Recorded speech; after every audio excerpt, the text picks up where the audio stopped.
नमस्कार दोस्तों, मैं आलोक कुमार लेखक की कहानी लेखक की ज़ुबानी के आज के एपिसोड में आप सभी का स्वागत करता हूँ। और जैसा कि आपको पता है कि पिछले कुछ दिनों से मैंने ये सीरीज़ शुरू की है जिसमें मैं लेखन की दुनिया से जुड़े हुए लोगों को अपने साथ लेके आ रहा हूँ और हम उनसे बात करते हैं उनकी किताबों के बारे में, उनकी कहानियों के बारे में, उनके बारे में, और जानने की कोशिश करते हैं कि एक लेखक की ज़िंदगी आखिर कैसे अलग होती है और वो कब लिखता है, क्या करता है, कैसे वक्त निकालता है। तो इसी सिलसिले को आगे बढ़ाते हुए आज मैं अपने साथ लेके आया हूँ प्रवीण कुमार जी को, जो कि डार्विन जस्टिस के लेखक हैं। और डार्विन जस्टिस बिहार के जंगल राज की कहानी, ऐसा कुछ लिखा हुआ है उस किताब के ऊपर। तो हम जानेंगे प्रवीण कुमार जी से उस किताब के बारे में, उनके बारे में, उनके अगले प्रोजेक्ट्स के बारे में चर्चा करेंगे।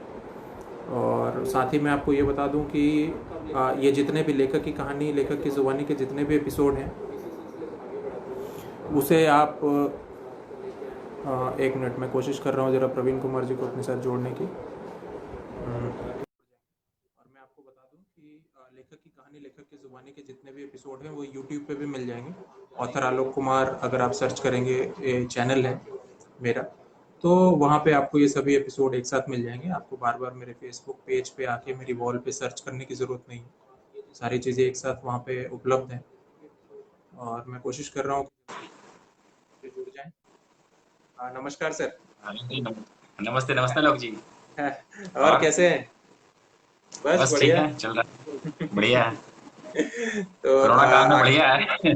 हाँ, बस बस कोरोना काल हम्म, में बस स्वस्थ है तो बस यही सबसे बढ़िया है। इससे हाँ, बढ़िया स्वस्थ और रहिए, क्या मस्त होगा। रहिए बस। बस बस बस। तो आज आ ही गए, आपसे मुलाकात हो ही गई बहुत समय के बाद। तो हम लोग दिल्ली में मिले थे। हाँ वही, तो काफी टाइम हो गया, एक साल से ऊपर हो गया। तो हाँ, मुलाकात हो गई। तो प्रवीण जी, मैं अपने दर्शकों को बता रहा था कि आपकी किताब हम्म, डार्विन जस्टिस बिहार के जंगल राज की कहानी कहती है। तो उसी सिलसिले में हम बात करेंगे आपसे। तो सबसे पहले आप दर्शकों को अपने बारे में कुछ बताइए, फिर उसके बाद किताब और बाकी चीजें की बात करेंगे। मैं बताने के लिए कुछ ज्यादा तो है नहीं। मैं मूलतः बिहार का हूँ और भारतीय रेल में कार्यरत हूँ। और फिलहाल मैं मुंबई में काम कर रहा हूँ। बस यही है, इतना ही है मेरे लिए, मेरे पास। और आपने डार्विन जस्टिस लिखी है, हाँ जी। जो कि बहुत ही अच्छी किताब, जो कि बहुत ही अच्छी किताब है और काफी मोटी किताब है। Thank you. और ऐसा नहीं, मैंने हाँ, पढ़ी मोटी और नहीं, उसको, मोटी है। हाँ, काफी अच्छा। मोटी किताब है और उसको पढ़ के ऐसा लगता है कि आपने बहुत मेहनत की है उसको लिखने के पीछे। तो जानेंगे उन चीजों के बारे में भी। और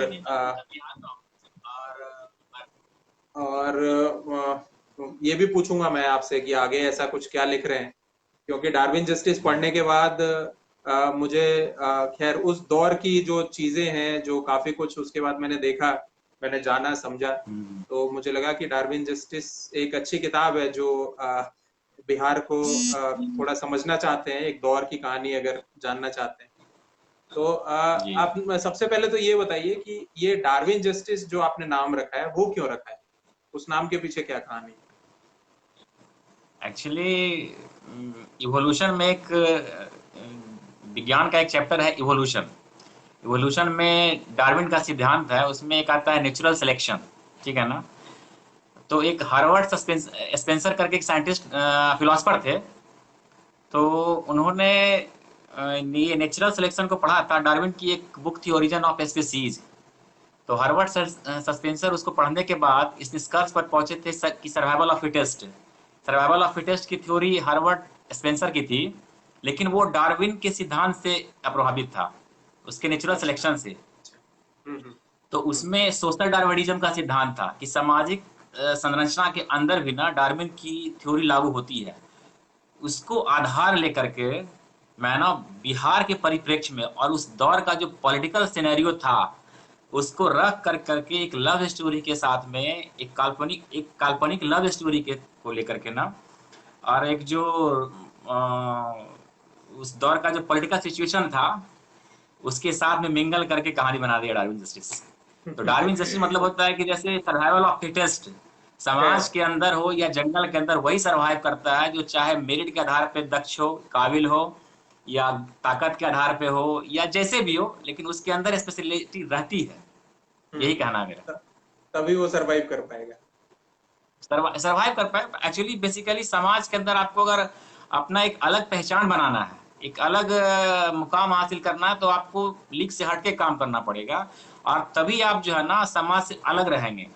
वरना आप तो विलीन हो जाएंगे धीरे धीरे। जैसे धरती पर कितने जीव आए और आप चले भी गए, चले गए, कितने प्लांट्स चले आए गए। चले गए। जो समय के साथ खुद को नेचर के साथ में स्ट्रगल करके रखा, उसके साथ अपने आप को उसके अनुकूल रखा, वो आज भी सरवाइव है। जैसे कॉकरोच है, मगरमच्छ है। कॉकरोच के बारे में ये कहा जाता है कि अगर एटॉमिक हमला होता है तो भी बस सरवाइव कर जाएगा। तो उसके अंदर तो ये भी हाँ। सब, हाँ। तो वही सर्वाइवल ऑफ नहीं। फिटेस्ट की थ्योरी तो समाज के अंदर भी है कि जैसे कोई अगर हाँ, गन पिकअप करता है, तो गन पिकअप करने के पीछे उसका उद्देश्य जो भी हो, ईगो हो, उसका ईगो हो या उसका अधिकार का हनन हो, लेकिन कहीं ना कहीं वो एक सर्वाइविंग की थ्योरी है।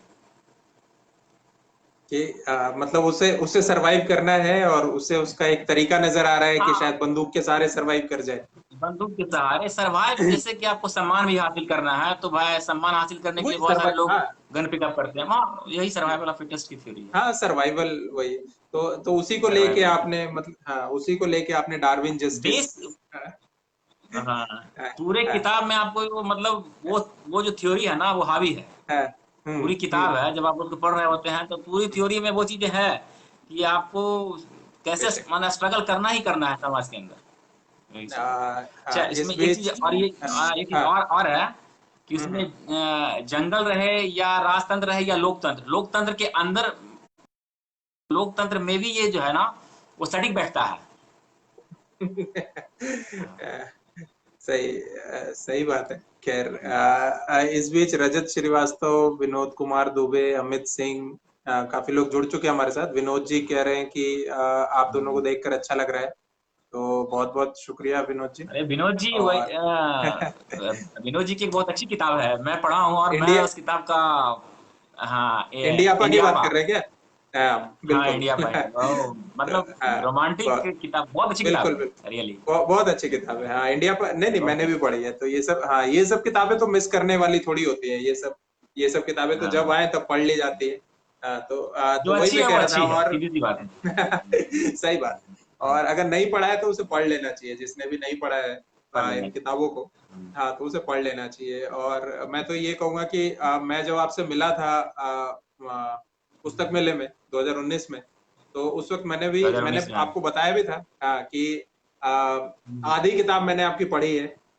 तो मैं उसके पहले से पढ़ रहा था आपकी किताब, और काफी सवाल थे मेरे मन में, जो पुस्तक मेला में मैंने आपसे काफी कुछ पूछा भी था उस किताब को लेके।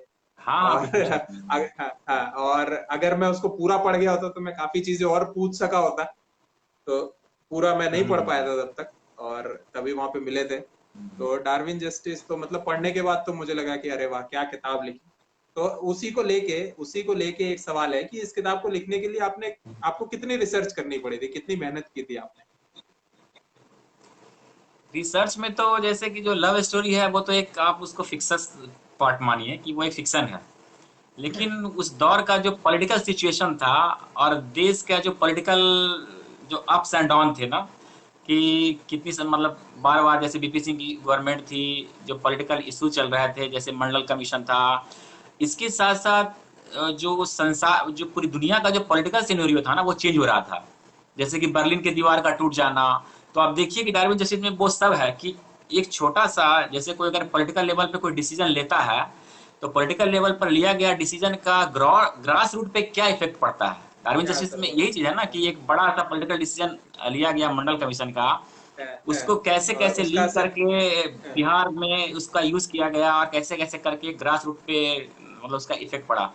तो जो उसके जो पॉलिटिकल जो किस्से हैं या जो पॉलिटिकल पात्र हैं, उसके मोटा मोटी उस पर रिसर्च हुआ, और उसके लिए मतलब 3-4 साल लगा मुझे। तीन अच्छा, चार तीन साल चार लगा साल लगे थे आपको? रिसर्च वर्क में। हाँ, 3-4 साल लगा, है, क्योंकि जॉब के साथ में है, एक कॉम्बिनेशन करना थोड़ा हाँ, सा, मुश्किल होता है। हाँ, मुश्किल सामंजस्य होता है। बैठाना थोड़ा सा हाँ, मुश्किल ये। होता है। हाँ, 3-4 साल हाँ, लगा, और हाँ। फिर जब एक बार खाका तैयार हो गया ना, खाका तैयार हो जाने के हम्म। बाद फिर वो 3-4 साल और लगा। मोटा मोटी 6 से 7 साल का टाइम फ्रेम लगा लिखने में, डार्विन जस्टिस को तैयार होने में। लिखने में। हाँ, हम्म। तैयार होने में। और जैसे जैसे कि कुछ लोग जो थे उस घटना से जुड़े हुए, हम्म। संजोग से मुलाकातें हो गई उनके साथ में, तो बताया उन्होंने कि क्या हुआ कैसे हुआ, तो उसको बनाया गया उसी हिसाब से। हाँ।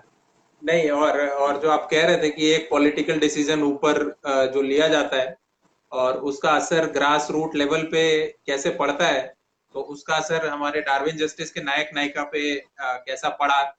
बिल्कुल और बिल्कुल। मतलब हाँ, हाँ। तो सही बात है, वो बेचारों का कोई लेना देना नहीं है उस पॉलिटिक्स से, उन चीजों से। और वो, हाँ, वो उसमें ये कैसे उसमें गिरते चले देखिए, गए। ये तो जैसे ये तो बिहार के संदर्भ में है, इंडिया के संदर्भ में, एक गांव के संदर्भ में है। बर्लिन की दीवार जब टूटी ना, तो हम्म। एक जो एस्टेब्लिश सिद्धांत था समाजवाद का, पूंजीवाद का, ये जो सिद्धांत था उसको तोड़ दिया, कि पूंजीवाद का कोई विकल्प नहीं है। यही था ना कि बर्लिन की दीवार टूटी, तो मैं बार बार उस किताब में जिक्र बिल, करता हूँ। बिल, यही है कि हम्म। उस जो डिसीजन लिया जाता है उसका इम्पैक्ट जो है ना ऊपर हर जगह पे दिखता है। हम पहचानते कैसे हैं ये हमारी आंखों पे डिपेंड करता है। सही सही बात है। हम उसे देख पा रहे हैं कि नहीं देख पा रहे हैं, वो हमारी अपनी हाँ समझ है। हाँ, ये हाँ। हम हाँ, वो हमारी मतलब अपनी लोगों की अपनी समझ है। अपनी समझ समझ है। बिल्कुल। लेकिन हाँ, लेकिन उसका असर तो पड़ ही रहा है। उसका उसका असर बिल्कुल, तो पड़ ही रहा ये तो है। हाँ, होना ही है। अगर कोई डिसीजन लिया जा रहा है गवर्नमेंट लेवल पे या दुनिया में कहीं भी। कहीं अभी भी, देखिए कहीं भी। अमेरिका अगर डिसीजन ले, अगर डोनाल्ड ट्रंप अभी कुछ बोल देते हैं, धड़ाम से शेयर हम्म। बाजार गिर जाता है। और शेयर बाजार में अगर आपके पैसे लगे हुए हैं तो आपके ऊपर इम्पैक्ट आ रहा है। उसको आप बिल्कुल कैसे सोचते हैं ये आपके ऊपर डिपेंड करता है। सही बात है, सही बात है। एक, हाँ, एक आदमी ने कोई स्टेटमेंट दे दिया और आप जो है, आपके पैसे एकदम, हाँ, धड़ाक से नीचे गिर गए या ऊपर आ गए। धड़ाक अब से वो नीचे आ डिपेंड करता है आपने गया। शेयर कौन सा लिया है। तो सही, ये तो ये तो मतलब बात, ये आपने जो रिसर्च की है उस किताब को लेके। और अच्छा, कोई अगली किताब भी ऐसी आ रही है, ऐसी रिसर्च और ज्ञानवर्धक, जो हम लोग बिल्कुल बिल्कुल मतलब आएगी आएगी, बिल्कुल आएगी। और अरे, इस बार जो किताब रहेगी ना वो ह्यूमन माइग्रेशन पे रहेगी। अरे, ह्यूमन माइग्रेशन। क्या बात। हाँ, कि दुनिया के अंदर ना, पूरी दुनिया में हम्म। देखिए कि ह्यूमन का माइग्रेशन जैसे रोजगार को लेकर के होता है, या हम्म। फिर जैसे कोई नेचुरल क्लामिटी आ गई तो उसको लेकर के होता है। लेकिन जो सबसे अधिक माइग्रेशन हुआ है वो रिलीजियस पर्पज से हुआ है पूरी दुनिया में। हम्म। हम्म। और वो रिलीजियस पर्पज से हुआ है जिसमें फैनेटिज्म है। ठीक है, वो कट्टरवाद है, और कट्टरवाद को लेकर के तो इस पर रिसर्च भी हो गया है, और बुक करीब करीब 75% उसका हिस्सा जो है कंप्लीट हो गया है। 25% अरे, है, देखिए जब समय मिले तो। नहीं नहीं, तो लेके आइए ऐसी किताबें, तो मतलब आनी देश चाहिए। में और जी जी। हाँ नहीं, हाँ, वसीम वसीम भाई कह रहे हैं कि आज तो टॉपिक वे बदल गया। तो वसीम भाई, ऐसा नहीं है, टॉपिक टॉपिक बदला नहीं है। और मैं ये कई लोग जुड़ चुके हैं इस बीच हमारे साथ। अ, अच्छा वसीम अच्छा, हाँ अकरम जी वसीम जी हैं। है। हाँ, टॉपिक प्रमेंद्र में बदल वर्मा गया। जी हैं। हाँ, संजय सिंह, सोहेल रजा, कविश टंडन, संजीव सिन्हा, हाँ विनोद जी, सर्वेश। बिल्कुल बिल्कुल बिल्कुल। तो नहीं, किताब किताब का इंतजार तो मुझे भी है। किताब, ये, हाँ, ये डार्विन जस्टिस पढ़ने के बाद मुझे लगा कि ऐसी किताबें मिस नहीं करनी चाहिए। कई बार जब हम इतिहास ऐसे उठा के पढ़ने की कोशिश करते हैं तो बोरिंग होने लगता है। पर उसमें हाँ, जब आप जैसे इंसान, आप जैसे लोग जब उसको लिखते हैं तो बोरिंग नहीं होता है, और हमें इतिहास भी समझ में आता है और उसका तड़का क्या उसमें लगा असर हो देते, रहा है कहीं पे। तड़का लगा हुआ है। हाँ, हाँ। नहीं, हाँ, और उसका असर भी दिखता है कि भाई ऐसा ऐसा हो सकता है या ऐसा हुआ होगा, हमें नहीं पता है। तो सिर्फ ऐसा नहीं है कि हम्म, इतिहास की घटनाएं हैं, उन घटनाओं का असर क्या हो सकता है, या असर क्या हो रहा है, क्या बिल्कुल होगा। बिल्कुल। हाँ, वो भी उसमें रहता है, तो उस हिसाब से वो बहुत ही अच्छा लगता है पढ़ते हुए। और वसीम भाई को मैं ये कह रहा था कि वसीम भाई, टॉपिक नहीं बदला है। टॉपिक तो वही है, लेखक की कहानी, लेखक की जुबानी। अब आज के लेखक ही हमारे ऐसे हैं जिनकी कहानी ऐसी है, डार्विन जस्टिस चला गया। तो टॉपिक नहीं बदला है। तो प्रवीण जी, एक चीज बताइए कि आप किस तरह की किताबें पढ़ते हैं, मतलब आपकी डार्विन जस्टिस को देख के लगा कि आपने इतिहास की खाली किताबें पढ़ी होंगी, पर अभी आप कह रहे हैं कि आपने विनोद कुमार दुबे जी की इंडियापा भी पढ़ी है। तो आप कैसी किताबें पढ़ते हैं? मैं बताऊं, मुझे ना ज्यादातर जो रोमांटिक किताबें हैं ना, वो मेरा मतलब हम्म, मेरा फेवरेट है। अरे रोमांटिक किताबों के अलावा जैसे, हाँ, अ, हम्म, बोला ना कि विनोद कुमार दुबे जी की जब इंडियापा को पढ़ा तो लगा नहीं यार, मतलब नया जनरेशन में रोमांटिक किताबें बहुत अच्छी तरीके से और मतलब अच्छा से डेकोरेट किया किताब की, अल्फाज को रहे या बिल्कुल कुछ भी बिल्कुल रहे, बहुत बिल्कुल अच्छा से डेकोरेट बिल्कुल किया है। बिल्कुल बिल्कुल। तो मुझे रोमांटिक किताबें बेहद पसंद है। और अच्छा। इसके तो बाद जो हाँ, पॉलिटिकल फिक्शन वाली किताबें हैं वो भी पढ़ता हूँ। ठीक वो है भी ना, पढ़ते हैं। वो तो वो भी पढ़ता हूँ। इसी, हाँ, तो इसी को लेके ये भी बता दीजिए कि फिर आपके पसंदीदा लेखक कौन है? देखिए, लेखक पर कंसंट्रेट करने से बेहतर है ना कि जैसे आप बुक पे कंसंट्रेट कीजिए। जैसे एक लेखक ना अपनी पूरी जिंदगी में 20-25 किताबें लिखता है, लेकिन हम्म वो उसकी पहचान सिर्फ एक या दो किताब होती है, हम्म और वो अपने एक या दो किताब से जाना जाता है। तो आप अगर एक लेखक को पसंद करते हैं तो उसके पूरे उसका जो पूरा लिटरेचर वर्ल्ड है उसको आप एक तरह का जस्टिफाई कर रहे हैं। है, लेकिन अरुंधति राय की the God of small things masterpiece है। मैं उसको बार बार पढ़ता हूँ और उससे काफी इंस्पायर्ड रहा। बहुत लोगों ने कहा कि यार मुझे तो ये किताब पसंद नहीं आई या अच्छी नहीं लगी, लेकिन हाँ, स्टार्टिंग में थोड़ा बोरिंग है उसके अंदर, लेकिन वो एक मतलब पढ़ने के बाद मैं रात भर सो नहीं पाया। जब एंड हुआ ना उसका तो लगा यार हम्म। क्या किताब है। क्या ठीक है क्या ना। किताब और है? जैसे अरुंधति राय की दूसरी किताब है इन्फिनिटी ऑफ अलजेब्रा वगैरह, तो मुझे नहीं पसंद आई। इसलिए ना कि मैं राइटर पर कंसंट्रेट नहीं करके ना बुक पे कंसंट्रेट करता हूँ। जैसे प्रेमचंद की गोदान हो गई। गोदान और प्रेमचंद की सारी किताबें मास्टरपीस नहीं है, हम्म, लेकिन गोदान मास्टरपीस है, जिससे उनकी आइडेंटिटी बनी है। यही सब चीजें हैं। बेशक। तो सही बात है। तो हमें जो है किताबें पढ़ते रहना चाहिए। किस लेखक की है उससे मतलब नहीं है, अच्छी किताब होनी चाहिए। उससे मतलब हाँ, नहीं, अच्छी हाँ, किताब होनी हाँ, चाहिए। हाँ, नहीं, अच्छा, वसीम भाई लिख रहे हैं कि पूंजीवाद का विकल्प नहीं है, ऐसा नहीं है। तो ये पहली बात उन्होंने कही है।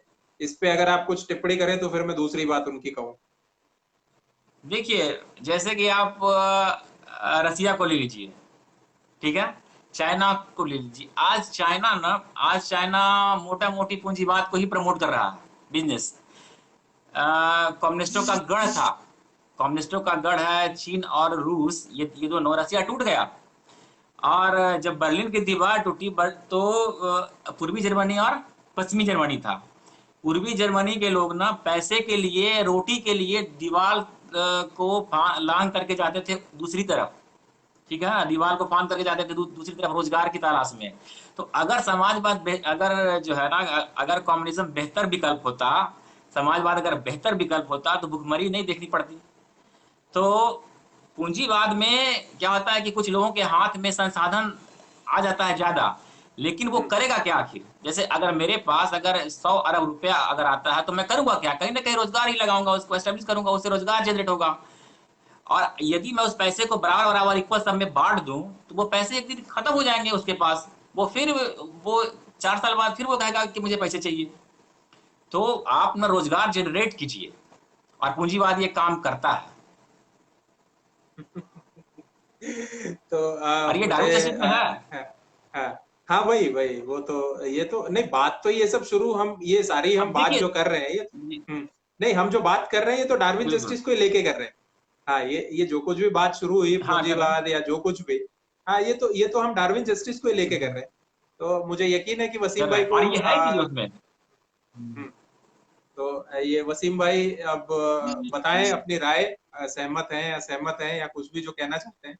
और इसी में दूसरी बात उन्होंने कही है कि किताब बेस्ट सेलर कैसे बने, इस पे कुछ बताएं। इसके बारे में मेरे पास कोई आइडिया नहीं है, बेस्ट सेलर बनाने का तो क्या कहें। अ, इसका तो नहीं, कोई, बेस्ट, हाँ, जैसे कि आप अच्छा अच्छा देखिए, एक बात और, अच्छा लिखना महत्वपूर्ण नहीं है, थोड़ा सा मार्केटिंग भी महत्वपूर्ण है, और मैं इस मामले में पीछे रह गया। नहीं नहीं, मतलब अरे मेरी आप, किताब की मार्केटिंग हाँ, ढंग से नहीं हुई। नहीं, आपकी किताब क्योंकि अब प्रकाशक पर डिपेंड मार्केटिंग, करता है, हाँ, हाँ, प्रकाशक पर डिपेंड ठीक है, करता है कि प्रकाशक कैसा है। हाँ, अ, प्रकाशक कैसा, नहीं क्योंकि इस, लेखक हाँ, मार्केटिंग करता है, हाँ, लेकिन कितना हाँ, करेगा वो? लेखक कितना करेगा? लेखक, ये बात तो वही हो गई ना कि कितना करेगा? लेखक की किताब, हाँ, लेखक की किताब कोई नहीं पढ़ रहा है। कहानी पढ़ रहा है या प्रकाशक की किताब लोग पढ़ रहे हैं, तो प्रकाशक से ज्यादा लोग जुड़े हुए हैं। इससे हमसे जितने लोग जुड़ेंगे उससे कहीं ज्यादा लोग प्रकाशक से जुड़े हुए हैं। तो अगर प्रकाशक कहेगा कि हाँ भाई ये भाई, किताब अच्छी है, हाँ तो प्रकाशक के पास जो है ना किताब को प्रमोट करने का इंफ्रास्ट्रक्चर है, ठीक है ना, और आपके हम्म, पास थोड़े है ये सब सारी चीजें। प्रकाशक उसका कैसे यूज करता है, और प्रकाशक थोड़ा सा कहीं ना कहीं आजकल नए लोगों को मिसगाइड भी कर देता है, नए लेखकों को मिसगाइड नहीं, करता है हाँ तो इसीलिए कुछ लोग। इसीलिए अपनी सीरीज, हाँ नहीं, इसीलिए अपनी सीरीज में मैं दो प्रकाशकों को लेके आया, जिनसे मैं जुड़ा बाद में, द चिरकुट्स के बाद अनुवाद को लेके जिनके साथ मैं जुड़ा और जिनके साथ अनुवाद किया, तो उन लोगों ने मुझे टाइम दिया और वो आए थे, तो कुछ बातें हुई थी प्रकाशन को लेके भी। और किसी के जिनके मन में जो कुछ तो पूछ सकते थे। तो प्रकाशक और भी प्रकाशक अगर मेरे साथ जुड़ेंगे तो मुझे कोशिश रहेगी कि मैं लेके आऊं यहाँ पे, थोड़ा बात हो जाए प्रकाशन को लेके कि कैसे रहती हैं चीजें उसमें। तो कोशिश थी। और अगर मैं ये भी बता दूं कि अगर किसी को वो प्रकाशक वाले एपिसोड अगर देखने हैं तो मेरे फेसबुक पेज पे तो, वॉल पे तो है ही, यूट्यूब पे भी है। और लेखक की कहानी लेखक की जुबानी से या ऑथर आलोक कुमार से आप सर्च करेंगे तो वहां पे मिल जाएंगे मेरे चैनल पे, तो वहां पे देख सकते हैं। और प्रकाशन से संबंधित जानकारियां वहां पे मिल जाएंगी। और प्रवीण जी, संजय सिंह जी कह रहे हैं कि love and politics at first sight, इस पे कुछ कहना चाहेंगे क्या? लव इन फर्स्ट साइड तो ठीक है, पॉलिटिक्स फर्स्ट साइड का समझ में नहीं आया। पॉलिटिक्स तो एक क्या, जैसे कि एक कोई जर्मिनेशन है, एक बीज है, उसको आप उसको सिंचित करते हैं, पौधा बनाते हैं, तब जा करके समाज के प्रति आपकी जो पॉलिटिकल समझ होती है वो डेवलप होती है। वो, और लव का तो क्या, एक एक उम्र के बाद आप आपके अंदर वो चीजें, हार्मोनल चेंजेस आते ही आपको सब कुछ ये है। हाँ वो और एक क्या कहें, एक प्राकृतिक, हाँ एक एक नेचुरल है और दूसरा नेचुरल है। हाँ, तो सही बात है। तो बाकी और कुछ अगर इस पे कहना चाहते हैं, जानना चाहते हैं संजय सिंह जी, तो थोड़ा अगर उसको विस्तार से बताएं। जैसे विस्तार से प्रवीण जी, ये वसीम अकरम जी ने लिखा है उसके आगे, तो मैं पढ़ देता हूँ और उसके बाद अगर कुछ रहेगा हाँ तो हाँ आप बोलिए। बताइएगा कि पूंजीवाद और समाजवाद को गड़बड़ करना ठीक नहीं है। गड़मड़ मिला देना ठीक नहीं है। हाँ समाजवाद को हाँ, समाजवाद मिक्स को करना। आर्थिक तरीके से भी अच्छी तरह चलाया जा सकता है। पूंजीवाद विकास नहीं करता, उसका छलावा देकर बर्बादी लाता है। पूंजीवाद को रोटी और रोजगार से जोड़कर बचना नहीं चाहिए, उसका भी विकल्प है। देखिए, मोटा मोटी जैसे हम पूरी जिंदगी इसलिए जीते हैं ना कि सुख के संसाधन को अपने पास जमा करें, हर एक आदमी का उद्देश्य यही है। अब जो लोग साधु संत हैं, फिलोसफर हैं, उनकी मैं बात नहीं करता हूँ, लेकिन मैं अपना पूरा लाइफ स्ट्रगल इसलिए कर रहा हूँ कि एक अपने परिवार के लिए, एक मतलब खुद के लिए ना, एक जीने का एक बेहतर साधन उपलब्ध करा सकूं खुद को। इसीलिए हम काम करते हैं, रोजगार करते हैं। पूंजीवादी देशों का पर कैपिटा इनकम समाजवाद के देशों से कहीं अधिक है। तो कहीं ना कहीं पूंजीवादी देश जो है ना, कि जीने का बेहतर संसाधन समाजवादी देश से इकट्ठा करके रखा है। बस मेरा मापदंड यही है। बाकी आप लंबा लंबा थेसिस पढ़ते रहिए, सिद्धांत पढ़ते रहिए, उससे कोई फर्क नहीं पड़ता, वो सिर्फ कागज है। कागज पर आपका दिमाग इतना चले, लेकिन प्रैक्टिकल लाइफ में वो चीजें संभव नहीं है। और आज आप देख लीजिए, जो दक्षिण अमेरिकी जो लैटिन अमेरिकी देश थे, वहां भी धीरे धीरे धीरे सब पूंजीवाद की ओर ही आ गया। क्यूबा क्राइसिस हुआ इसी कारण से, समाजवाद और पूंजीवाद या बहुत सारा जो अस्सी का जो प्रॉब्लम था, क्यूबा क्राइसिस आया। लेकिन क्या हुआ लास्ट में सबको पूंजीवाद की ओर ही आना पड़ा। और जेब में पैसे हैं तो आपके पास सुख है, अन्यथा नहीं है। अन्यथा आप वही बेरोजगारी के लाइन में। एक मोटा मोटी जो मेरा आइडिया है कि आपको जीने के लिए संसाधन को इकट्ठा करना पड़ता है, और वो पैसे से आता है। आप इक्वल डिस्ट्रीब्यूशन की जो बात करते हैं ना, वो फिजिबल नहीं है, 100% फिजिबल नहीं है। बस मैं इतना ही कहूंगा। तो वसीम भाई, अब आप देखिए। और ये बात तो खैर, और ये डिस्कशन तो ऐसा है कि ये कभी खत्म ही नहीं होगा, इसका तो कोई अंत है नहीं, ये तो सालों से चल रहा है। हाँ ये तो। और बाकी तो वसीम भाई ने दो प्रोजेक्ट लिए हैं, कवि सम्मेलन और एक और किताब में गालियां होनी चाहिए कि नहीं, इस पे एक विमर्श रखने का। और उन्होंने कहा है कि इसको जूम पे लेके आएंगे, कई लोग इकट्ठा होंगे और वहां पे बात करेंगे। तो ये पूंजीवाद समाजवाद के बारे में भी अगर वो ये प्रोजेक्ट ले ले, और तो वहां पे इसके बारे में भी चर्चा हो जाएगी। तो बिल्कुल वसीम भाई बिल्कुल। हाँ वसीम भाई ध्यान दीजिए इसको, एक और प्रोजेक्ट आ रहा है। तो और इस बीच रंजीत रविदास, प्रतीक कुमार तिवारी, कुलदीप कुमार वर्मा, ये लोग हमारे साथ जुड़े हैं, विकास उपाध्याय,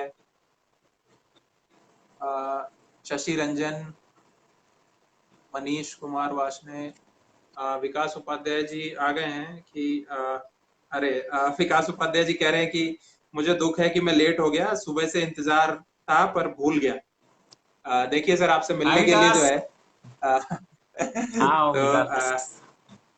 हाँ तो चलिए, लोग जुड़ रहे हैं। और राकेश शंकर भारती जी भी जुड़े हैं। तो अच्छा सर, ये बात बताइए, इतनी मोटी मोटी राकेश जी किताबें आप कैसे लिख। हैं? हाँ बोलिए बोलिए।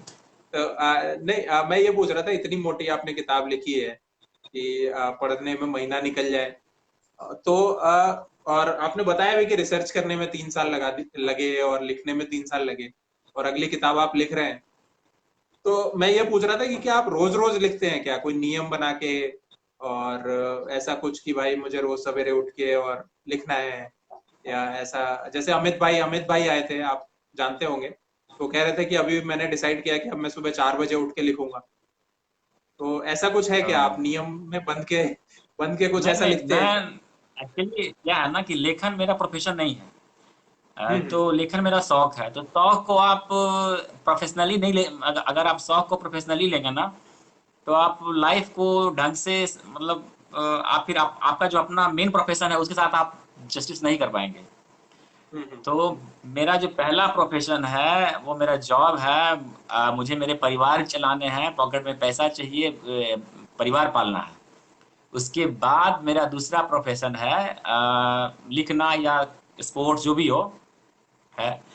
तो इस पे मैं ऐसा नहीं कि जैसे मतलब मैं इसको ऐसे समझा रहा हूँ कि कि ये एक तरह का मालगाड़ी की तरह है कि जैसे चल रही है उसको सेंटिंग में डाल दिया, ठीक है ना। हम्म हम्म हम्म जैसे मेरा जो मेन जॉब है वो समझिए राजधानी एक्सप्रेस है, और ये जो लेखन है हम्म ना वो मालगाड़ी है कि जब चाहा जब इसको सेंटिंग में डाल दिया, साइड में डाल दिया। तो इस तरह का है मेरा लेखन, समझिए। मैं रोज तो रोज तो और कभी कभी तो महीनों नहीं होता है। और अगर किसी प्लॉट पे मैं अटका रहा तो 6 6 महीना तक अटका रहता हूँ। ये ठीक है, नहीं आ रहा है, नहीं आ रहा है, कोई बात नहीं। डार्विन जस्टिस में एक किस्सा है कि जब चश्मिश को ले जाना था मार्केट के बाहर आने से मिलने के लिए, जो स्कूल है, तो मैं अटका रहा करीब 6 महीना 3 महीना ऐसे ही अटका रहा। कुछ नहीं दिमाग में आ रहा था क्या कि कैसे ले जाएं, क्योंकि जो लड़की अपर कास्ट की थी तो उसको ऐसे ही लेके जाना ठीक था नहीं। तो मैं गांव जा रहा था तो स्टेशन पे एक बुक उठाया था, ये रविंद्र रविंद्र क्या नाम था उनका, लेखक का। I had to a love story करके बुक था, ठीक है ना। उसको पढ़ा, उसमें उससे ये आइडिया मिला कि नहीं आप इसको ऐसे लेके जाइए। तो पढ़ने से भी हाँ आइडिया मिलता है, हाँ, समझे, तो ये कि हाँ, सब कुछ। बिल्कुल। क्योंकि दुनिया में ना कोई कोई भी चीज किसी आदमी का अपना प्रोडक्ट नहीं होता है, हर चीज बाई प्रोडक्ट होता है। कहीं ना कहीं से आप कुछ ना कुछ इंस्पायर्ड होते ही होते हैं। तो बेशक। हाँ, उसको आप अपने रूप में सामने लाते हैं, वो अलग चीज है। तो फिर वो 6 महीने बाद फिर वो आया कि चटनीस को ऐसे करके ले जाना, रिक्शे से ऐसे करके ले जाना है। तो मेरा बस यही स्टाइल है लिखने का। नहीं, नहीं, सही बात है। और ये राजीव मिश्रा जी जुड़े हैं हमारे साथ, और वसीम भाई ने फिर से कुछ लिखा है, मैं पढ़ूंगा और आपका हम्म। जवाब जानेंगे। उसके पहले जस्ट मैं ये, हाँ, ये कहना चाहता था, जो आपने कहा है कि किसी का अपना प्रोडक्ट नहीं होता, बाई प्रोडक्ट होता है। तो इस पे मैं कह रहा था कि दिव्य प्रकाश दुबे जी ने कहीं कहा है कि अ, जो कुछ लिखा जाना था वो सब कुछ लिखा जा चुका है, और कहानियां सब हैं, अब सिर्फ कहानी सुनाने का तरीका अलग हो सकता है। बाकी तो जितना हाँ कुछ हाँ लिखना बिल्कुल संभव था वो बिल्कुल। सब, हाँ वो सब कुछ लिखा जा चुका है। तो एक चीन के दार्शनिक थे लाओत्से, ठीक है ना, लाओत्से। हम्म हम्म वो उनका कहना था कि सब कुछ पहले से है इस दुनिया में ना, सब कुछ पहले से है। आप सिर्फ क्या है कि आप एक माध्यम है, जो आपके माध्यम से वो चीजें बाहर आ गई है, समझे। दोबारा से। तो हाँ। जो घटनाएं बिहार में हो रही थी वो पहली घटना नहीं थी, वो घटनाएं और हम्म। भी आंखों के होकर के गुजरी थी। मैं एक माध्यम था उस कहानी को कहने का, बस यही हुआ। जैसे आप सड़क पे बिल्कुल। जा रहे हैं, सड़क पे जा रहे हैं, कोई एक्सीडेंट हुआ, कोई बहुत आदमी देखता है, बगल से गुजर जाता है। कोई आदमी रुकता है, रुक करके उसके लिए 108 को फोन करता है, ये करता है, और वो उसी को कहानी में नरेट करता है। तो वही चीज है कि देखा कई आंखों ने, और वो पहले से होता आ रहा है कि आदमी देखता, एक्सीडेंट होता है और आदमी साइड से निकल जाता है, कोई आदमी उसको पकड़ करके उसको नरेट कर देता है, यही है। तो तो दिव्य प्रकाश दुबे हाँ जी ये। सही है अपनी जगह पे, बिल्कुल। हाँ वही वो तो उनका। तो बात यही है कि जैसे हम बहुत लोग, हम जैसे लोग, मेरे जैसे लोग नई कहानियों की तलाश में रहते हैं कि भाई कुछ नया मिल जाए। तो नया जैसा कुछ नहीं होता है, सिर्फ उसको कहने का तरीका अलग है। तो जो लोग इस इंतजार में बैठे हैं कि कुछ उनको नया मिलेगा, लेके आएंगे, तो वो इंतजार मत कीजिए, लिखना शुरू कर दीजिए। वो अपने आप में ही नया हो नहीं, जाएगा। जैसे एक चीज मैं हाँ बता रहा हूँ कि बिल्कुल। नया होता है क्या, कि जैसे कि अब जैसे आपको लिखना है, जैसे कि पहले पहले क्या होता था कि लेटर जाता था सुग्गा, ये क्या बोलते हैं, बर्ड के जरिए। जो बर्ड होते थे ना, वो अपने कबूतर, बाद में कबूतर। डाकिया आया, बाद में फिर हैंड टू हैंड आया कि भाई ठीक है तुम हाथ से चिट्ठी ले लो, ये ले लो। लेकिन अब क्या हो गया कि एसएमएस हो गया या व्हाट्सएप हो गया, एक्सप्रेस करने के तरीके हो गए, लेकिन आंख का जो एक्सप्रेशन है वो सेम रहा है। वो चाहे एडम और ईव का रहा या आज के युवा का आज है। रहा, आंख का एक्सप्रेशन, मुस्कुराने का एक्सप्रेशन सेम रहा। लेकिन वो जो चेंज हुआ, वो नरेटिंग का तरीका चेंज हुआ। तो वही है कि बस उसी बस चीज को बस। आप कैसे नरेट कर देते हैं, इस पे डिपेंड करता है। और आप जितना अच्छा नरेट करेंगे, अगर सामने वाले को लगता है कि नहीं यार ये तो मेरी कहानी है, बस वही हिट है। बस। हाँ तो ये वसीम भाई ने जो पूछा था कि बेस्ट सेलर कैसे बने, तो उसका जवाब जवाब यहाँ पे मिल गया कि वसीम भाई जितना अच्छा लिखेंगे, हाँ जितना अच्छा नरेट करेंगे, और पाठक जो है वो जितना उस चीज से खुद को जोड़ पाएगा, क्योंकि कहानियां मुझे लगता है मोटा मोटी लगभग सबकी एक जैसी ही हैं। तो कहानियों में ऐसा क्या, हम्म हाँ इतना क्या अंतर होता है। तो पाठक जो जिस कहानी से खुद को जोड़ ले, वही हिट हो जाएगा, वही बेस्ट सेलर हो जाएगा। हाँ। और नहीं, एक आप। किताब पढ़ते वक्त ना, हम्म। हम्म। जब आप एक किताब को पढ़ेंगे ना, तो हम्म। आपके दिमाग में लगेगा कि यार ये कहानी तो इससे प्रभावित है। अगर आपका स्टडी ब्रॉड है तो, अगर आपका स्टडी जो है ना कि ब्रॉड नहीं है, आप एक दो किताब पढ़े हैं, तो आपके लिए तो वही सब कुछ है, वही ठीक सब है। कुछ। लेकिन सही अगर बात। आपका स्टडी ब्रॉड है तो आपको लगेगा कि नहीं यार ये किताब, लेकिन वो लेखक का खासियत है कि वो आपको ना अपनी कहानी में वापस खींच के ले आता है, ठीक है ना। और आपकी किताब में है ये चीजें, तो मुझे लगता है कि ऐसे कुछ लेखक और भी हैं कि जिनके बिल्कुल। किताबों में ये चीजें हैं। नहीं नहीं बिल्कुल, आप तो जब से दुबे जी जुड़े हैं तब से उनका इंडिया पा की बात कर रहे हैं कि क्या कमाल का हाँ, लिखा है। तो हाँ इलियापा तो रियली सही बात मास्टरपीस। और हम तो कहते हैं कि पढ़ना चाहिए आदमी को, है। मेरा कहना है कि नहीं पढ़ना सही चाहिए। बात है, बिल्कुल बिल्कुल बिल्कुल। अच्छा, ये वसीम भाई ने अपना थोड़ा सा अपने विचार रखे हैं, कि मैं पढ़ देता हूँ, आप सुनिएगा। कि पूंजीवाद ऐसी गुलामी दे देता है कि आप संसाधन का रोना रोकर फंस जाते हैं। रोजगार करना, संसाधन जुटाना और तमाम सहूलियत के लिए पैसे की बेशक जरूरत है, लेकिन पूंजीवाद का गुलाम बनकर नहीं। समस्या यह है कि प्रैक्टिकल के नाम पर भी धोखा दिया जाता है कि यही परम सत्य है, यानी जीना है तो।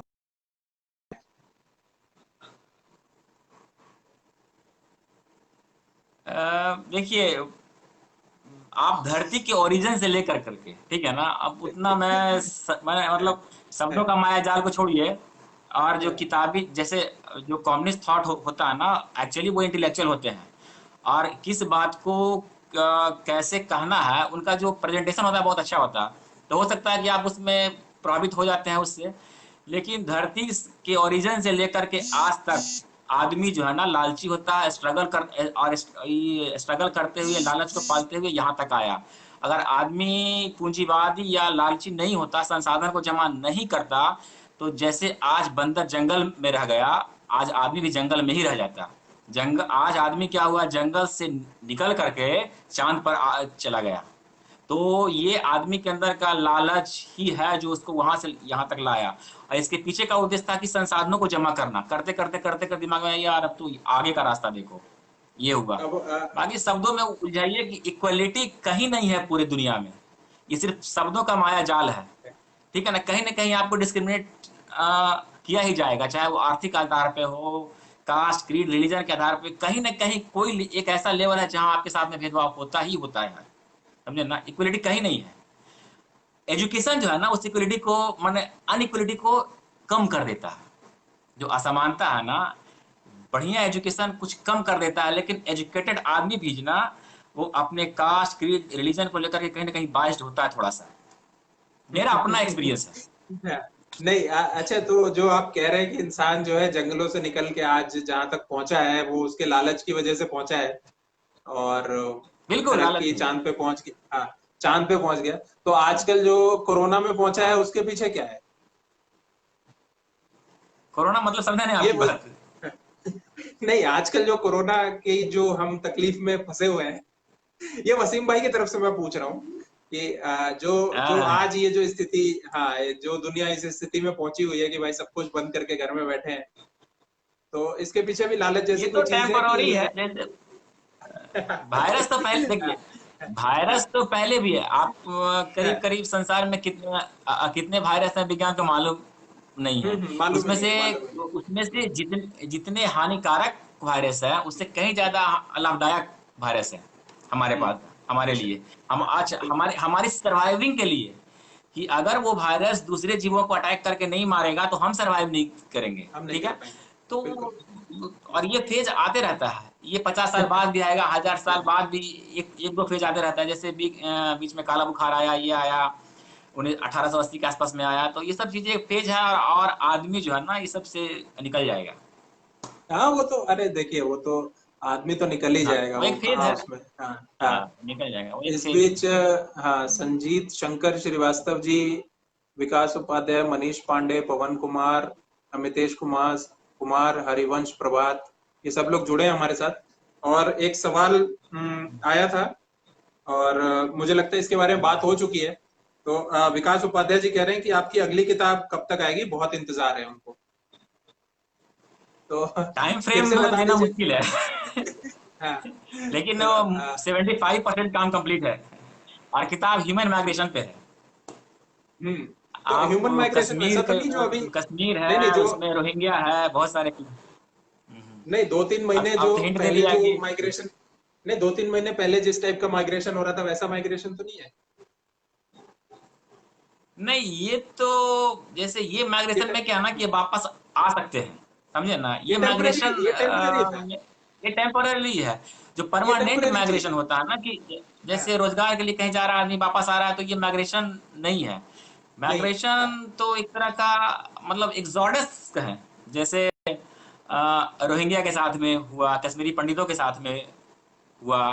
मैं इसकी बात कर रहा हूँ, इस टाइप के माइग्रेशन की जो रिलीजियस फैनेटिज्म आ करके ना, कि आप वापस आने की हिम्मत नहीं करते हैं। अगर एक बार भगा दिया जाता है तो आपके रोंगटे खड़े हो जाते हैं कि नहीं, मैं कैसे वापस जाऊं। पूरा परिवार, बिल्कुल। कुनबा, सब कुछ बना बनाया ध्वस्त हो जाता है, और आप सब एक फिर से सब एक नया रहता, जिंदगी हाँ। स्टार्ट करते हैं। हाँ, तो इस पे जीरो से मैं शुरू। बात कर रहा हाँ। हूँ। जीरो से हाँ, नहीं, तो हाँ, उनको तो धीरे से शुरू असल में, करना पड़ता हाँ, बिल्कुल। नहीं, तो असल में माइग्रेशन तो वही है, अब नौकरी की तलाश में हम जैसे लोग जो कहीं और के हैं, कहीं और आके बैठे हुए हैं, है। तो इसे माइग्रेशन थोड़ी कहेंगे, ये तो वही लालच है हमारा, ये तो पूंजीवाद जब की चाहे ओर। जब हम वापस चले जाएंगे। बिल्कुल, जिस दिन, हाँ, जिस दिन पैसे इकट्ठे हो गए उस दिन वापस चले जाएंगे। कि कितने 100 करोड़ बिल्कुल हो गए बिल्कुल, तो हाँ फिर, हाँ। 100 करोड़ हो गए तो चल पड़ेंगे। फिर वहां रोजगार 100 करोड़, देंगे लोग। बड़ा अमाउंट हो गया। बड़ा नहीं, अमाउंट हो गया। अब रोजगार देने के लिए इतना तो लगेगा ना, अब इससे कम में क्या लगेगा? तो हाँ, और इससे कम में क्या होगा। तो पवन कुमार जी, प्रणाम आपको भी। और ये एक एक मिनट, हाँ, ये जितेंद्र नाथ जी कह रहे हैं कि आपके इंटरव्यू कमाल के हैं, तो बहुत बहुत धन्यवाद इसके लिए। और एक कोशिश है छोटी सी, मैं तो कभी कभी आता भी नहीं था, ये लाइव वाइव तो मेरे लिए बहुत दूर की चीज थी। तो मैंने सोचा भी नहीं था कि ऐसा कुछ होगा, मुझे तो बोलना भी नहीं आता है। तो देखते हैं, अब नहीं नहीं, आपको अच्छा बोलना आपको आता अच्छा है। लगा। अरे नहीं, बिल्कुल बिल्कुल, तो आपको अच्छा बोलना आता अच्छा, है। अच्छा लग रहा है, पसंद आ रहा है, तो बस यही। अब इससे इससे ज्यादा क्या, इससे ज्यादा तो हम कुछ कर नहीं सकते। हम्म, हाँ, तो हम 100 करोड़ की बात कर रहे थे, तो 100 करोड़, अच्छा 100 करोड़ ज्यादा हो गया, कम कर दें उसको थोड़ा सा। तो कम कर। ज्यादा हो गया, बिल्कुल। नहीं, हाँ तो चलिए, थोड़ा कम भी रहेगा तो फिर तो भी चल पड़ेंगे अपने गांव की हम्म, तरफ। आजकल तो गांव में काफी बारिश, और बिहार में तो काफी बाढ़ वाढ़ से हालत खराब है। कोरोना काल में ना गांव का महत्व समझ में आ गया लोगों को। अगर आपके पास दूसरा एस्टेब्लिशमेंट कहीं है तो लोगों को लगा बिल्कुल। यार ये तो, अब हर एक आदमी के दिमाग में ये चीजें है कि कहीं ना कहीं आपका कहीं और भी अगर एस्टेब्लिशमेंट है, ऐसी स्थिति में तो तो आपके लिए वो, बेहतर हाँ है, नहीं, किसी के लिए भी। बिल्कुल। नहीं, ये मिट्टी जो से जुड़े लोग जो हैं ना। अभी, नहीं, अभी अभी जो मैंने माइग्रेशन, जो मैंने उसके लिए वर्ड यूज किया, क्योंकि यही सुनते आए न्यूज में, तो वही निकल गया। माइग्रेशन तो नहीं है, टेम्पररी माइग्रेशन थे बड़े बड़े शहरों से अपने गांव में। हाँ, तो अपने गांव में, तो वो आखिर इसीलिए जा रहे थे ना, कि उन्हें उन्हें मालूम था कि वो गांव जाएंगे तो भूख से तो नहीं मरेंगे। शहर में है तो बेशक भूख से मर जाए, बिल्कुल। लेकिन गांव, हाँ, हाँ, गांव उनको भूख से नहीं मरने देगा। तो इसलिए इसलिए गांव बहुत बहुत जरूरी चीज है, गांव, गांव होना। और कल, मैं बता दूं, कल हमारे साथ शिवोहम जी जुड़े थे। तितलियों के पीछे के लेखक हैं वो, तितलियों के पीछे किताब है उनकी। तो उन्होंने भी गांव की मिट्टी और उन्हीं हाँ, मैं उसी इंटरव्यू की देख कहानी रहा था लिखी उनका थी। भी। हाँ, तो वही गांव की, तो कल भी गांव की देखा कुछ मैं बातें इंटरव्यू। हुई थी, आज भी कुछ, हाँ, आज भी कुछ गांव की बातें निकल के आ गई है। तो अच्छा लग रहा है। अच्छा, ये आप जो इतना जो रिसर्च करते हैं, या आपने कहा कि आप लिखते नहीं हैं रोज, तो वो ठीक है। पढ़ते कितना है, आप पढ़ते रोज हैं, या पढ़ने का कोई फिक्स है कि कैसे, कि उसका भी लिखने जैसा ही है? पढ़ने का तो जैसे फोन तो आपके पास है ना, तो फोन के अंदर तो पूरी दुनिया है। फोन के अंदर पूरी दुनिया है, जैसे कि लिखते वक्त कुछ टॉपिक मेरे पास, जैसे कि किस टॉपिक पे मैं अटक गया, जब अटकता हूँ तो उस टॉपिक को फिर वहीं से शुरू करता हूँ कि गूगल पे सर्च करता हूँ, या किसी को अगर फ़ोन करना पड़े कि भाई ये चीज़ कहाँ से उपलब्ध होगा, तो मिलता है। और अगर आप कोशिश करते हैं तो हर चीज़ उपलब्ध हो जाती है आज। हाँ, ये तो है। पहले पहले वाली बात नहीं रही। पहले वाली बात तो थी कि आपको अगर एक मैथ्स का प्रॉब्लम है तो टोला मोहल्ला में अगर आप पूछने के लिए जा रहे हैं तो दिक्कत है, अगर नए कोई बनाने वाला है। आज तो आप गूगल पे डालिए, वो सारा सॉल्यूशन है, बहुत सारे ऐप्स हैं। तो दुनिया बहुत बहुत सारे आसान हो सॉल्यूशन। गई, और आने वाला समय में कोरोना के बाद जो है ना, ड्रास्टिक चेंज आएगा, देखिएगा लिविंग स्टाइल में सबका। हाँ, ये तो है, ये तो है। कोरोना के बाद अभी तो हम लोग हाँ, अभी हम लोग वो ट्रांजिशन से गुजर रहे हैं, सीख रहे हैं। इसके बाद से जब ट्रांजिशन नई से दुनिया गुजर शुरू होगी, हाँ, इसके बाद जब नई दुनिया शुरू होगी तो वो अलग ही होगी। तो अलग होगी। अब, हाँ, अभी इसी को लेके मैं बता दूं कि कई लोग शायद सोच रहे होंगे, जो मेरी किताब आई है लाइफ आजकल, तो लाइफ आजकल कोरोना के काल की कहानी नहीं है, ये इसके पहले की कहानी है। तो कहीं इससे इसके किसी पहले के, की कहानी है। हाँ, हाँ, कहीं कहीं ये सोच रहे हो कि भाई ये कोरोना लाइफ आजकल, मतलब आजकल कोरोना के टाइम की कहानी है। तो ऐसा नहीं है, वो कोरोना के टाइम की कहानी नहीं है, वो उसके पहले की कहानी है। और अब कोरोना के बाद नया काल शुरू हो जाएगा, तो तब मैं बता सकता हूँ कि मैंने पिछले जमाने की कहानी लिखी थी। और जिसको पढ़ना हो वो पढ़ सकते हैं वहां से। तो और आप प्रवीण जी, मैं तो ये कहूंगा कि आप ऐसा नहीं बता सकते, क्योंकि राजनीति मुझे नहीं लगता उस हिसाब से बदलेगी। देखिए राजनीति तो, आप जब चाणक्य के चंद्रगुप्त मौर्य के दौर में जाइएगा, चंद्रगुप्त मौर्य के दौर में जाइए, चाणक्य की नीति को पढ़िए, तो चाणक्य क्या बोलते हैं, साम दाम दंड भेद, मतलब जो भी हो सकता बिल्कुल। है हाँ, वो हाँ, राजनीति हाँ, में यूज हाँ, होता है, आज भी हो रहा है। हाँ, तो हाँ। वो आज भी हो रहा है, और ये होता रहेगा। तो हाँ, ये तो होता रहेगा। अच्छा, एक और चीज मुझे पूछनी जो थी कि देखिए, आप क्या मोबाइल, हाँ, जो हाँ, बेसिक बोले। स्ट्रक्चर है ना, वो चेंज नहीं होता है। हम्म। चाहे वो पॉलिटिकल सेक्शन का हो या जीवन का हो, बेसिक चीज चेंज नहीं जीवन होता का। है। हम्म।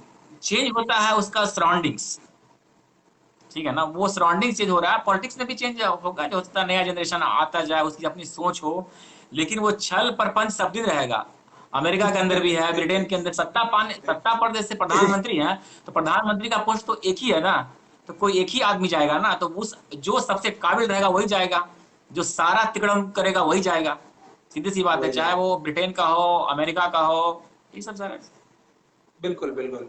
ये अच्छा, ये, हाँ मैं ये पूछ रहा था आपसे कि आप ये जो लिखते हैं तो क्या मोबाइल में ही टाइप करके लिख देते हैं क्या इतनी बड़ी बड़ी किताबें?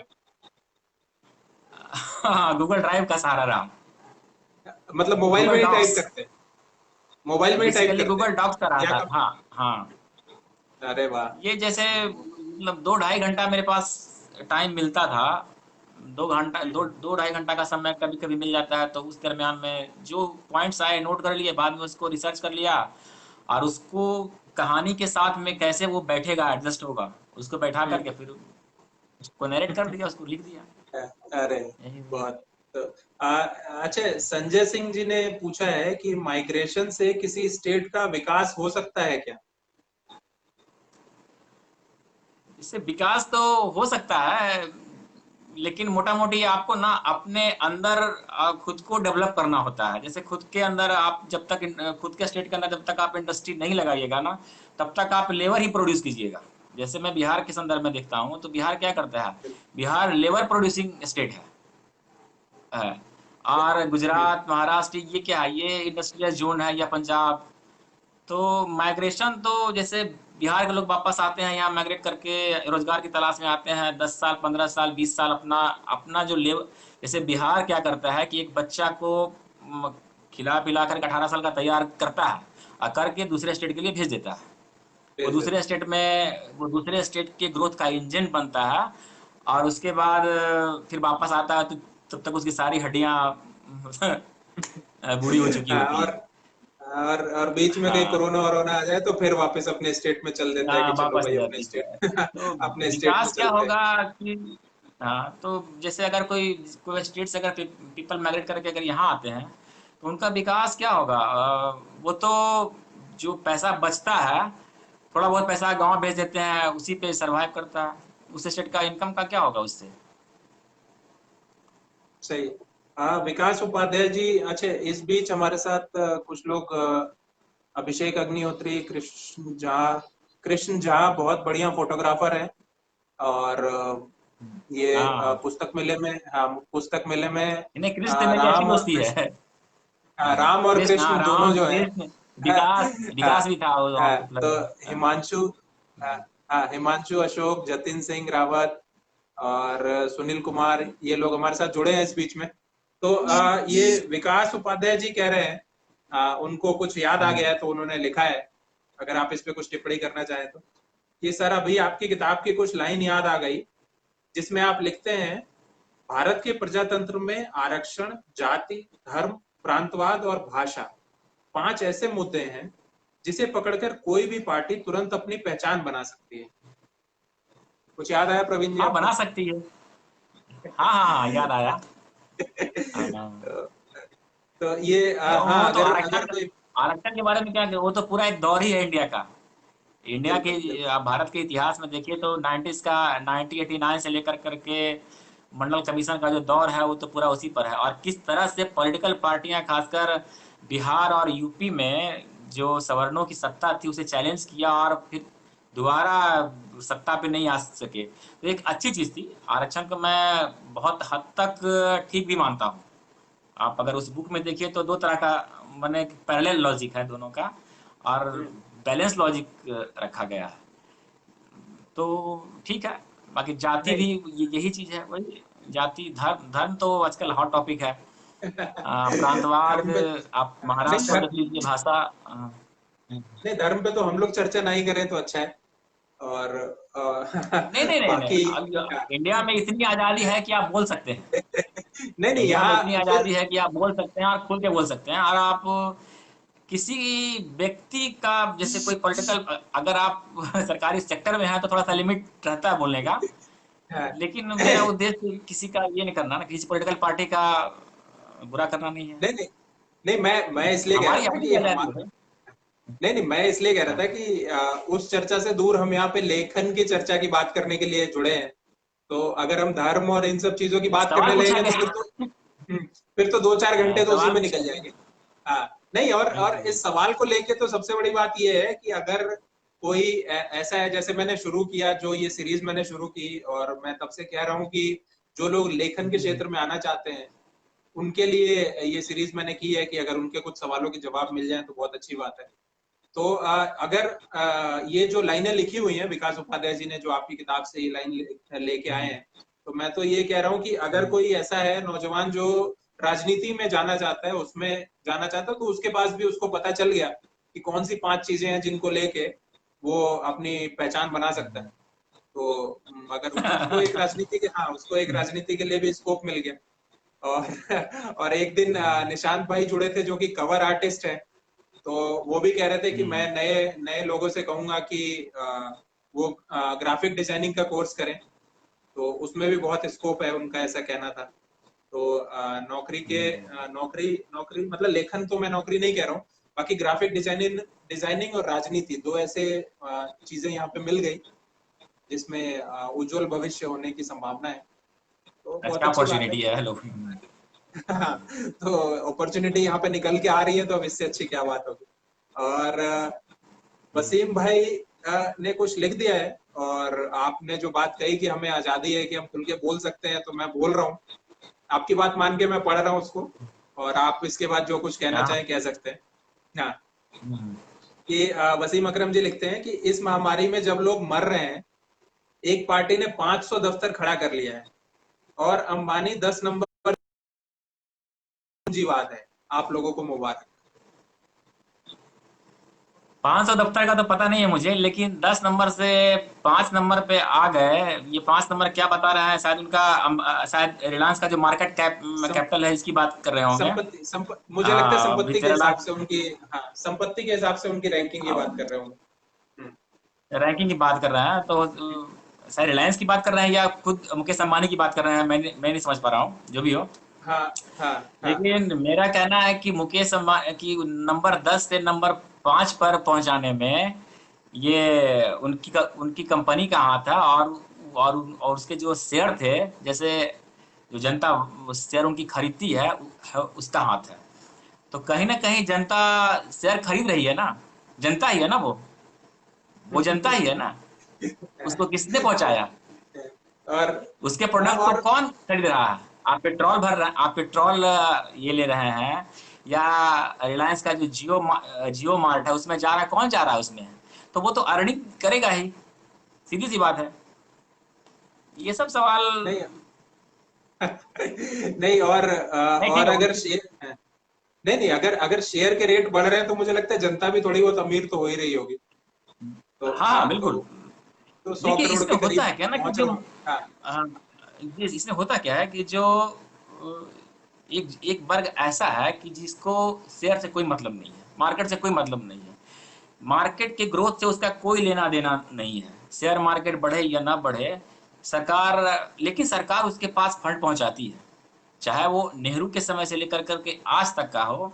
गवर्नमेंट फंड पहुंचा रही है। आज मैं बेसिकली गांव का हूँ, तो गांव में जब मैं गांव छोड़ करके आया था तो बहुत सारे घर छप्पर के थे, टाइल्स वो होता है ना, वो छप्पर फूस के होते हैं छोटे। हाँ, लेकिन हाँ, आज जब मैं जाता हूँ, हाँ, तो एक भी घर मुझे ऐसा नहीं मिलता जो छप्पर का है। मैं भी गांव का ही हूँ ना, तो बिल्कुल, मैं अपने बिल्कुल, सराउंडिंग बिल्कुल। से देख रहा हूँ। देखिए, अब आपके गांव में क्या हो रहा है मुझे उससे मतलब नहीं है। डेवलपमेंट का नजरिया मैं अपने सराउंडिंग्स में देख रहा हूँ। किताब पढ़ करके हो सकता है किताब में कहीं और का आंकड़ा हो, स्टैटिक्स कहीं और का हो, लेकिन आप जब, जैसे मैं अगर रेलवे स्टेशन से जा रहा हूँ और अगर रेलवे स्टेशन को देख रहा हूँ कि यार ये तो पहले ऐसा था अभी ऐसा है, मुझे लग रहा है यार ये डेवलपमेंट है। बाकी आपके दिमाग में क्या सोचना है, आप क्या सोचते हैं, क्या करते हैं, मैं क्या देख रहा हूँ, बस मैं वही नहीं, आपके सामने रख रहा हूँ कि नहीं, भाई मैं डेवलपमेंट है तो है। और आपको मैं 10 नंबर से कोई 5 नंबर पे आता है तो उसके लिए कहीं ना कहीं हमारे जैसे लोग ही उसका ये है, खरीदार हैं। नहीं, मेरे मेरे पिताजी कहते हैं कि उनके जमाने में 10 गांव में एक आधी साइकिल होती थी कहीं, और अभी हमारे गांव में दस हाँ पंद्रह स्कॉर्पियो होंगी। तो स्कॉर्पियो तो होंगे, अभी हाँ सिर्फ हमारे, हाँ, हाँ, 10-15 स्कॉर्पियो होंगी। तो अब यही सब चीजें हैं। ये तो हर जगह दिख रहा है, ऐसा नहीं है सिर्फ आपके गांव में हो रहा है, क्या मेरे होती गांव में भी है ऐसा ही है। तो सरकार की नीतियां ना पहुंचती है हर लेवल पे, लेकिन थोड़ा लेट से पहुंचती है, समझे ना। लेट से पहुंचती है चूंकि सरकार बहुत सारे प्रोसीजर अडॉप्ट करने पड़ते हैं, ब्यूरोक्रेसी के ये हैं। लेकिन अगर सरकारी नीतियां गांव तक नहीं पहुंचती तो आज हर एक गांव के अंदर ना ये है सीमेंट का सड़क है गली गली में। तो ये सब चीजों को देखिए, समझिए और उसके हिसाब से तालमेल बिठाइए। एक पुराना नैरेटिव बना करके मत रहिए। और हो सकता है कि रिलायंस नंबर 1 नहीं, पे आ जाए। हाँ 5 पे अभी तो है, तेरह 10 से लाख 5 पे आया है, एक पे हाँ, भी आ जाए। एक पे आ हाँ जाए क्या, वो। 13 लाख? जिस तरह से उसके अंदर अमेजोन का इन्वेस्टमेंट हो रहा है या बहुत सारी कंपनियां आ रही है, फेसबुक आ रही है, हो सकता है कि वो नंबर 1 पे भी आ सकता है। आप लोग का बिल्कुल आशीर्वाद रहेगा तो वो बिल्कुल। आ भी सकता है जनता। हम लोगों का क्या है उसमें, खैर। अच्छा, ये जो तालमेल नहीं वाली मतलब आपने बात कही, तो वकील तालमेल, जी के लिए है। नहीं नहीं, जनता, हाँ, हाँ नहीं, जब तालमेल को लेके मेरा एक सवाल था कि नौकरी और लेखन का तालमेल कैसे बैठाते हैं आप? बहुत मुश्किल है, समझे ना। बस वही कह रहे हैं कि मालगाड़ी और राजधानी एक्सप्रेस का हाल है चल रहा है, गाड़ी मालगाड़ी चल रही है, साइडिंग में डाल दिया उसको तो पड़ा हुआ है। यही है, थोड़ा टफ है लेकिन तो शौक है तो शौक उसको शौक की तरह ही लेते हैं। शौक है। हाँ, तो शौक है तो शौक की तरह ही शौक लेते की हैं। तरह पूरा, हम्म शौक की तरह पूरा होगा। हम्म। हम्म। अच्छा, संजय सिंह जी ने भी कुछ कहा है, लेकिन चलिए बात करते हैं उसकी भी। संजय सिंह ने जो कहा है उसकी बात करते हैं। अभी एक और चीज बता दीजिए कि जो नए लेखक जो लेखन के क्षेत्र में आना चाहते हैं, उनको आप क्या कहेंगे, उनको क्या सुझाव देंगे, या जो अपनी पहली किताब लिखने के बारे में सोच रहा है, उसको कुछ कहना चाहेंगे आप? देखिए, मैं अभी इस लायक नहीं हूँ किसी को सुझाव दे सकूं। मुझे तो खुद सुझाव की जरूरत है। मुझे अभी जो समझा जाए किसी मुझे तो खुद सुझाव नहीं की नहीं, जरूरत है। नहीं नहीं, ऐसा ये जवाब नहीं चलेगा। आप आपने एक बहुत मोटी किताब, और मतलब मेरे जैसे आदमी के 5 7 10 किताबें उसमें समा जाए, द चिरकुट जैसी और लाइफ आजकल जैसी, और एक और किताब जो आप 75% लिख चुके हैं। तो इसलिए आपको सुझाव तो कुछ ना कुछ देना ही पड़ेगा। आप समझिए कि आप मुझे ही कुछ कह रहे हैं कि भाई तुम्हें मोटी किताब लिखनी है, कैसे लिखोगे? अगर मैं ही आपसे ये पूछूं तो आप क्या कहेंगे? देखिए, कहानी अपने दिमाग में रखिए हमेशा। कहानी आपके दिमाग में रहेगा और जितना पढ़ेंगे ना बुक्स, उस कहानी को वहां से लिंक करते रहिए कि आप उसके लिए क्या आउटपुट ला सकते हैं अपनी कहानी के लिए। यही यही सुझाव रहेगा। और दूसरा कि प्रकाशक ढंग का लीजिए। प्रकाशक जो आप चूज करते हैं उसमें ये देखिए कि प्रकाशक आपको प्रमोट करेगा या नहीं करेगा, और या आपका आर्थिक और मानसिक दोनों से शोषण करेगा। इससे बचिए बस। मतलब प्रकाशक से बच के रहिए और कहानी की तलाश में लगे रहिए।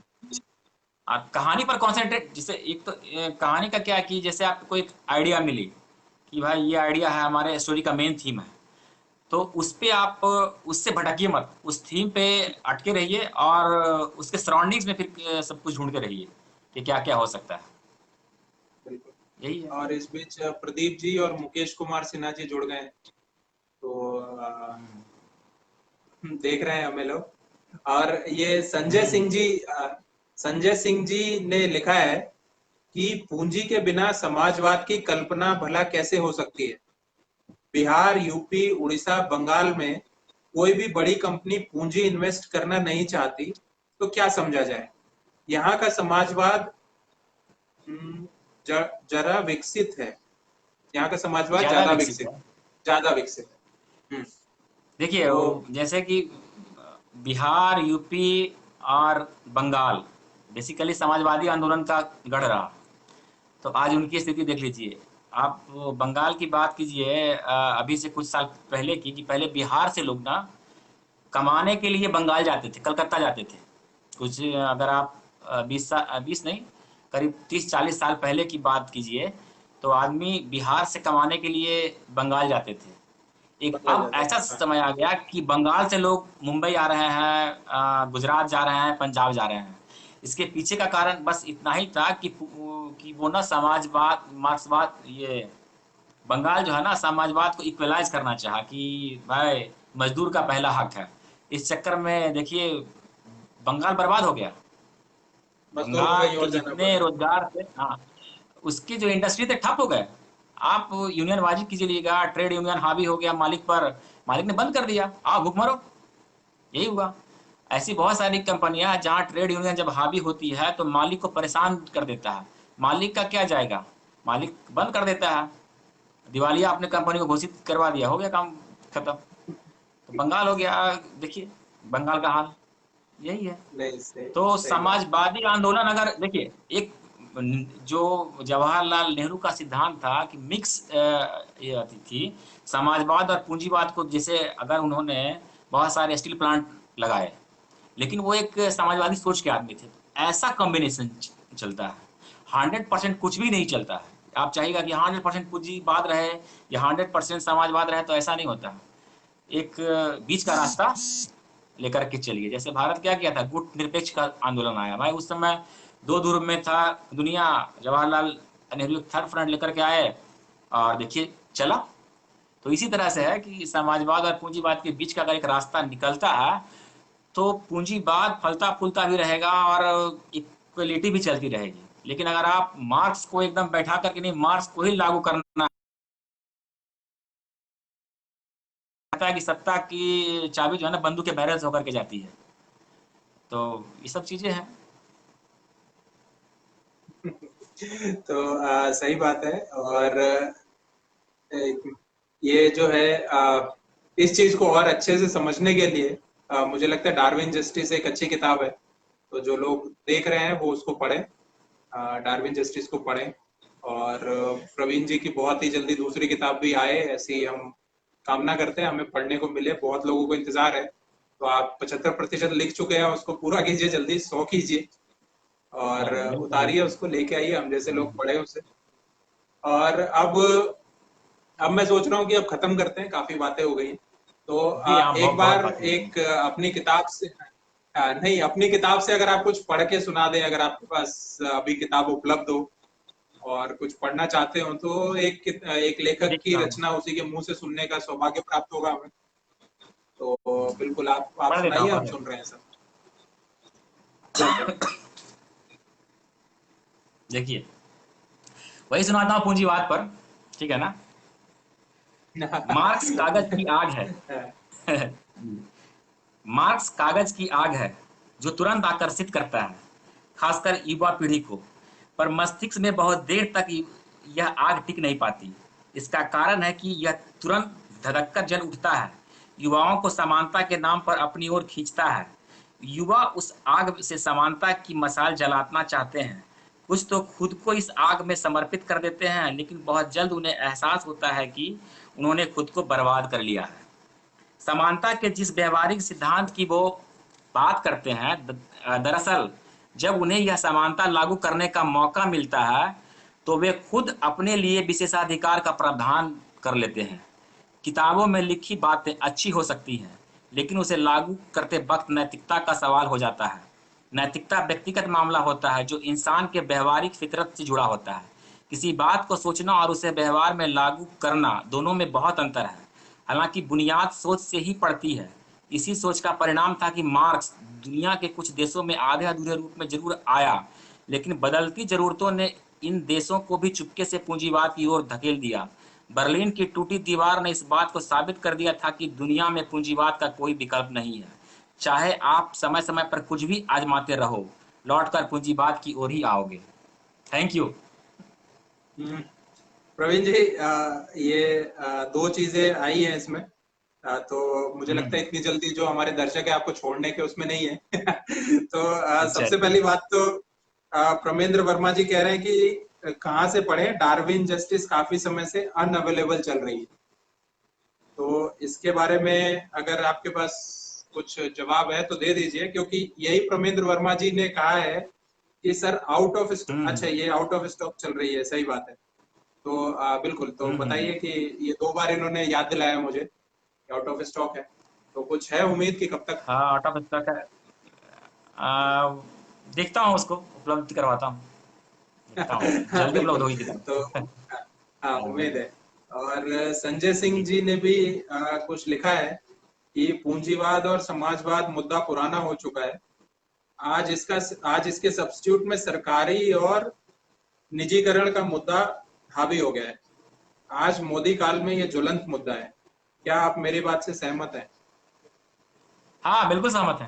बिल्कुल सहमत है। सहमत सहमत, सहमत। हाँ, बिल्कुल सहमत। सहमति का, हाँ, सहमति क्यों रखनी है? सहमत तो है ही। और हम्म, जो चल रहा है वही लिखा है।